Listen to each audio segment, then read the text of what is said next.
अभी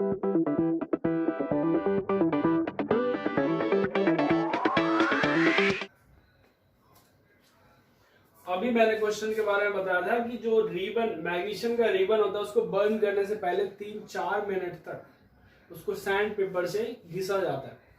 तो यही पूछा जाता है क्यों घिसा जाता है। Why should be the magnesium ribbon be clean before burning in air. तो आप पहले ये जानो कि मैग्नीशियम जो है वो भी रिएक्टिव होता है, जैसे कि बहुत हाईली रिएक्टिव नहीं होता है, बट वो भी सोडियम की तरह ही वो भी रिएक्टिव होता है। सोडियम को तो अगर एयर में रख दोगे तो रखते ही उसमें कैच फायर करता है, आग लग जाती है।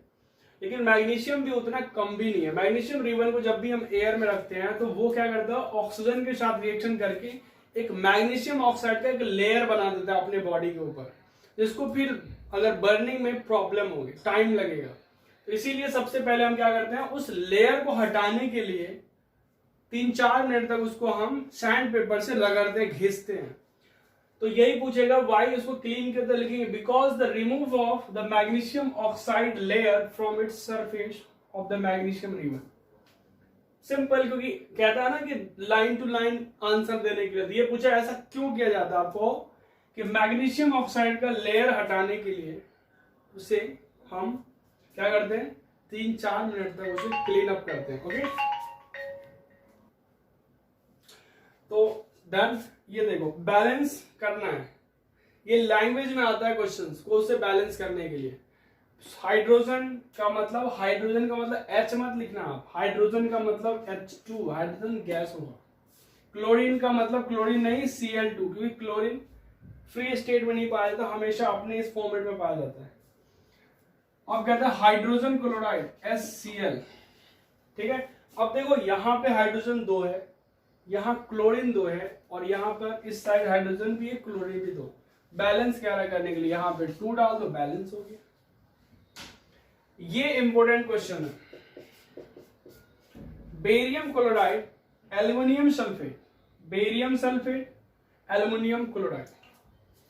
तो देखो, बेरियम को Ba से बेरियम होता है, और क्लोराइड Cl2, क्योंकि बेरियम जो है उसके पास 2 वैलेंस इलेक्ट्रॉन होता है, इसलिए बेरियम क्लोराइड BaCl2। ये आप फिलहाल लर्न कर लो, 9th क्लास में अगर आप भूल गए तो फिलहाल लर्न कर लो, बेरियम BaCl2।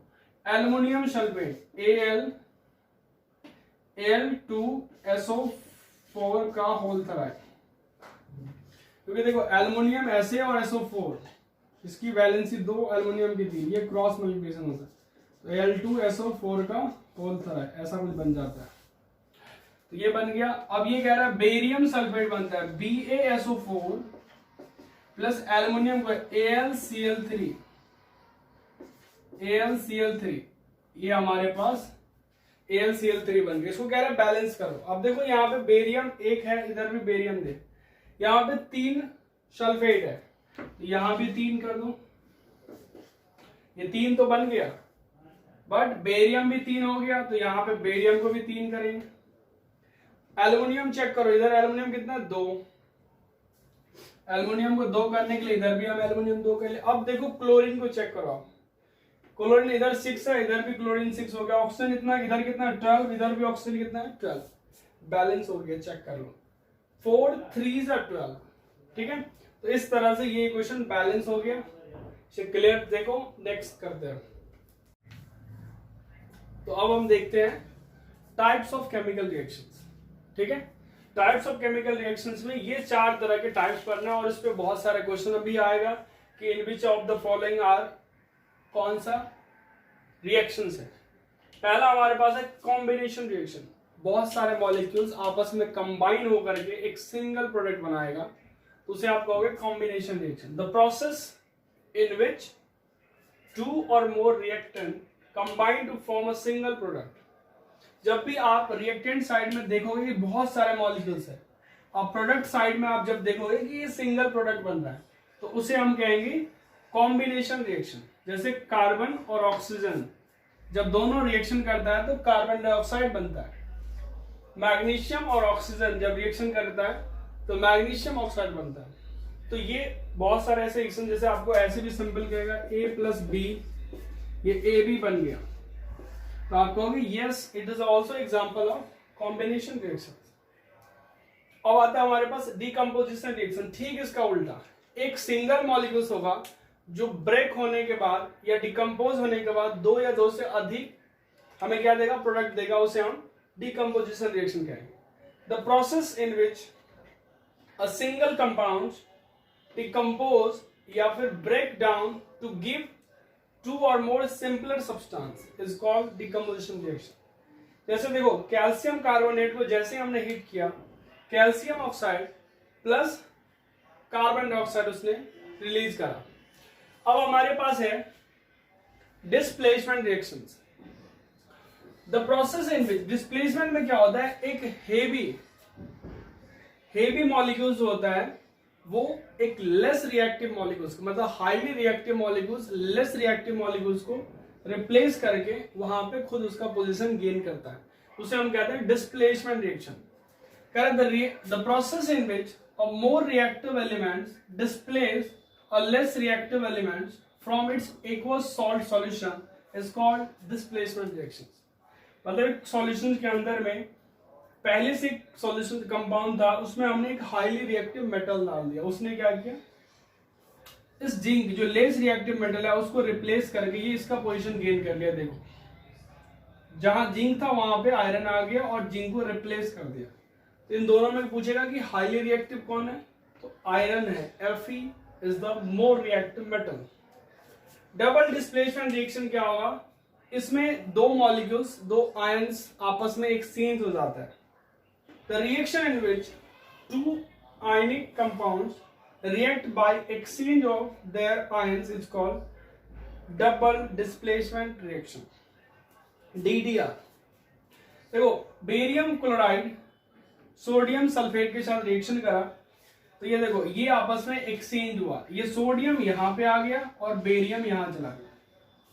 एक्सचेंज किया है आयंस, ये अपना आयंस इसको दे दिया, इसने अपना आयंस इसको दे, एक्सचेंज करके barium sulphate plus sodium chloride बना। तो ये 4 टाइप्स ऑफ रिएक्शंस था जिसके बारे में आपको अच्छे से स्टडी करनी है। उसके बाद हम कुछ और भी क्वेश्चंस करते हैं इसके लिए आप पे, ओके। इसे आप जल्दी से लिखो। Identify the types of chemical reaction. ये जो गिवन रिएक्शंस है आपको ये बताना है ये कौन टाइप्स के रिएक्शंस है। चलो बताओ इसे, ये कौन सा रिएक्शन, बताओ विकास।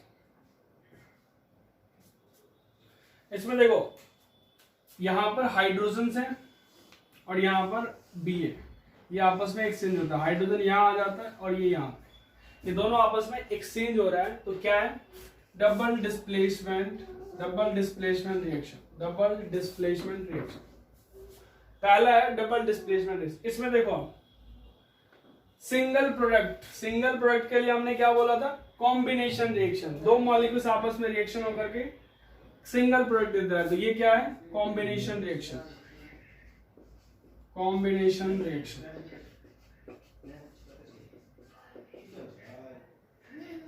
अब हमारे पास है FeSO4 को जैसे हम हीट अप करते हैं, देखो क्या क्या ये 3 प्रोडक्ट देता है, एक सिंगल प्रोडक्ट मल्टीपल प्रोडक्ट दे रहा है, तो यहां पर ये होगा डिकम्पोजिशन रिएक्शन, डिकम्पोज हो रहा है, डिकम्पोजिशन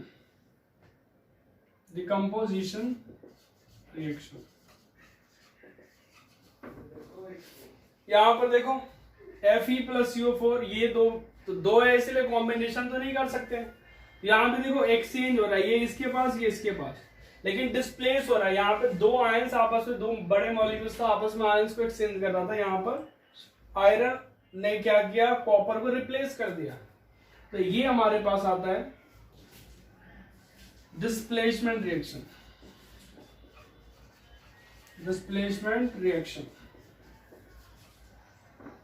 ये देखो इसको जैसे हीटअप किया गया, KCl प्लस O2 दे दिया, ये ब्रेक हो गया, ये भी क्या है, डिकम्पोजिशन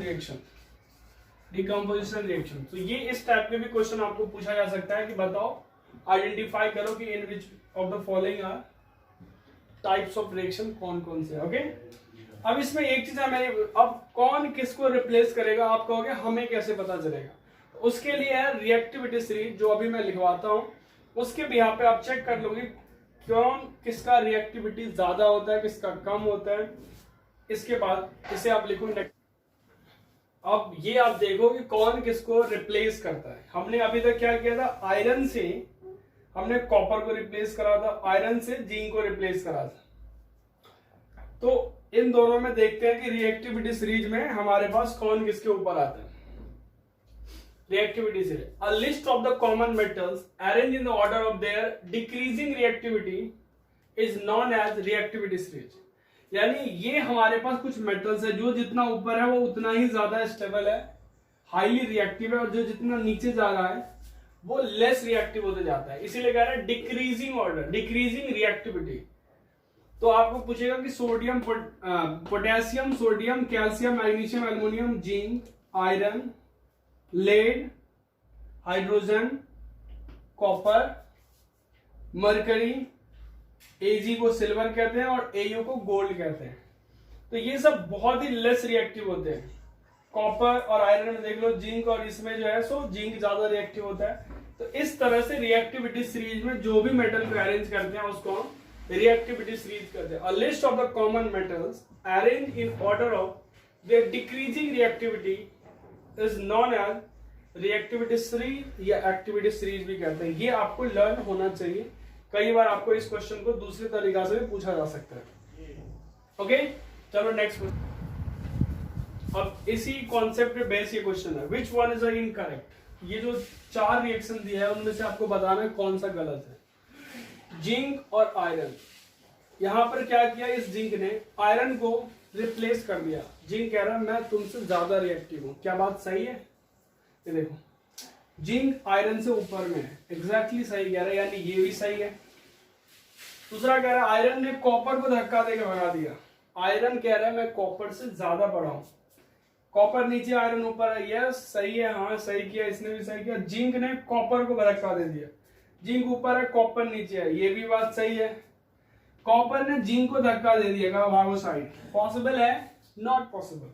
क्यों? क्योंकि कॉपर नीचे है, वो जिंक हाईली रिएक्टिव है, उसको रिप्लेस नहीं कर सकता। तो आंसर ये है, कह रहा विच वन इज इनकरेक्ट, ये गलत है, यानी ये रॉन्ग है आपका। इनकरेक्ट आंसर ये है।